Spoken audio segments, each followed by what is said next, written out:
আসসালামু আলাইকুম বন্ধুরা, আশা করি সবাই ভালো আছেন এবং সুস্থ আছেন। ইসলামী আরবি বিশ্ববিদ্যালয় কামিল স্নাতকোত্তর প্রথম এবং দ্বিতীয় পর্ব পরীক্ষা 2023 সময়সূচি অনুযায়ী যে রুটিনটা প্রকাশ করেছেন তারা এটা প্রকাশ করেছে 20/3/2025 খ্রিস্ট তারিখে, মানে আজকেই প্রকাশ করা হয়েছে।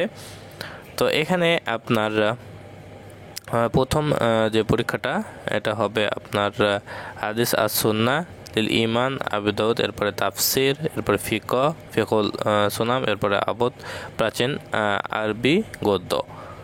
প্রথম পত্র সবগুলো এটা পরীক্ষা হবে 3/5/2025 শনিবার থেকে এই পরীক্ষাটা অনুষ্ঠিত হবে। এরপরে 5 তারিখে অনুষ্ঠিত হবে আপনার এখানে হাদিস আর সুন্নাহ লিল ইমাম আর তিরমিজি এটা, এরপরে তাফসির বিন আপনার রিওয়া, এরপরে ফিকুল ইবাদত দ্বিতীয় পত্র, এরপরে আধুনিক আরবি গদ্য দ্বিতীয় পত্র যেগুলো রয়েছে সেগুলো কিন্তু এটা আপনার 5 তারিখে প্রকাশিত হবে। এরপরে 10 তারিখে আপনার এটা হচ্ছে পরীক্ষাটা অনুষ্ঠিত হবে। প্রথম পর্ব নতুন সিলেবাসের এখানে আপনার হাদিস, এরপরে তাফসির, এরপরে আদব তৃতীয় পত্র। এরপরে 14 তারিখে অনুষ্ঠিত হবে আপনার হচ্ছে প্রথম পূর্ব নতুন সিলেবাসের এখানে আপনার হাদিস, এরপর তাফসির, আদব চতুর্থ পত্র পরীক্ষাটা অনুষ্ঠিত হবে। এরপরে 15 তারিখে বৃহস্পতিবার দ্বিতীয় পর্ব পুরাতন সিলেবাসে এটা আপনার হচ্ছে প্রথমে অনুষ্ঠিত হবে এখানে আপনার হাদিস, তাফসির, এরপরে এখানে আপনার আদব। এরপরে 17 তারিখে অনুষ্ঠিত হবে প্রথম পর্ব নতুন সিলেবাস অনুযায়ী হাদিস, এরপরে এখানে আপনার তাফসির, আদব।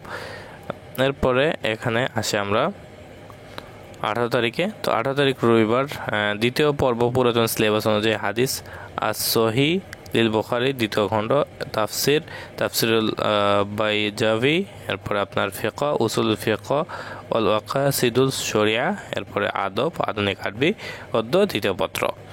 এরপর 19 তারিখে যেগুলো পরীক্ষাটা হবে প্রথম পর্ব নতুন সিলেবাস অনুযায়ী এবং প্রথম পর্ব পুরাতন সিলেবাস অনুযায়ী। তো প্রথম পর্ব নতুন সিলেবাস অনুযায়ী হাদিস, তারিখুল ইসলামী ও তারিখুল ইসলামিক হাদিস, এরপর তাফসির, তারিখুল ইসলাম ও তারিখুল ইলমিত তাফসির, এরপর তারিখুল ইসলামী ও তারিখুল ইলমুল আদব ব্যবহারিক আরবি ও ব্যবহারিক নাহু।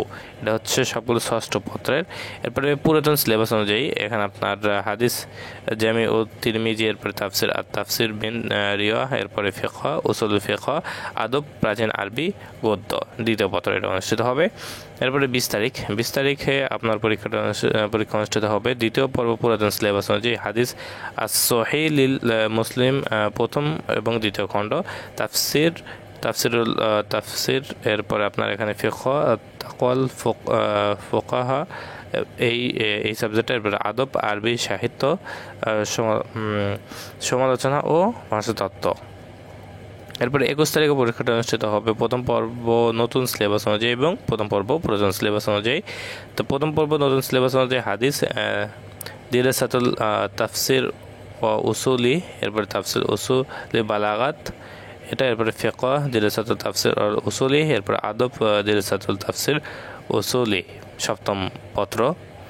এরপরে পুরাতন সিলেবাস অনুযায়ী হাদিস শাহরুল আসার এটা, এরপরে তাফসির আল মুয়াসির, এরপরে তারিখুল ইলমি এরপরে আদব আরবি সাহিত্য ইতিহাস 510 খ্রিস্ট হতে 1258 খ্রিস্ট তারিখ পর্যন্ত এটা তৃতীয় পত্র অনুষ্ঠিত হবে। এরপরে 22 তারিখে পরীক্ষা যেটা থাকবে বৃহস্পতিবার দ্বিতীয় পর্বে পুরাতন সিলেবাস হাদিস, এরপরে তাফসির, আদব 1200 আদব হচ্ছে 1269 থেকে 2007 খ্রিস্ট তারিখ চতুর্থ পত্র।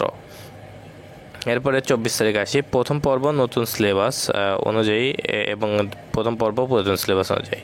তো প্রথম পর্ব নতুন সিলেবাস অনুযায়ী হাদিস আকাইদা আল ইসলামিয়া এটা, এরপরে তাফসির আল আকিদা আল ইসলামিয়া, এরপরে আল আকিদা আল ইসলামিয়া, এরপরে আদব আল আকিদা আল ইসলামিয়া, এরপরে হাদিস পুরাতন সিলেবাস যেটা এটা হবে অষ্টমে প্রথম পর্ব নতুন সিলেবাস, এটা অষ্টম পত্র এবং এখানে আপনার পুরাতনে হাদিস তারিখুল ইসলামে ও তারিখুল ইসলাম ইলমিল হাদিস, এটা হবে চতুর্থ পত্র। তাফসির মানহিজুল মুফাসসিরিনি, এটা হবে চতুর্থ পত্র। এবার ফিকা আল আকায়েদুল ফিকহি এটা হবে চতুর্থ পত্র। এরপরে আদব ইলমুল বালাগা, এটা হবে আপনার চতুর্থ পত্র। তো এই ছিল সম্পূর্ণ রুটিন, এবং রুটিন পেতে আপনি আমার ডেসক্রিপশন বক্সে লিঙ্ক দেওয়া থাকবে, সেখান থেকে আপনি সম্পূর্ণ রুটিন পেয়ে যাবেন। তো আশা করি সবাই বুঝতে পারছেন। সবাই ভালো থাকবেন, সুস্থ থাকবেন, আমাদের সাথে থাকবেন। আসসালামু আলাইকুম।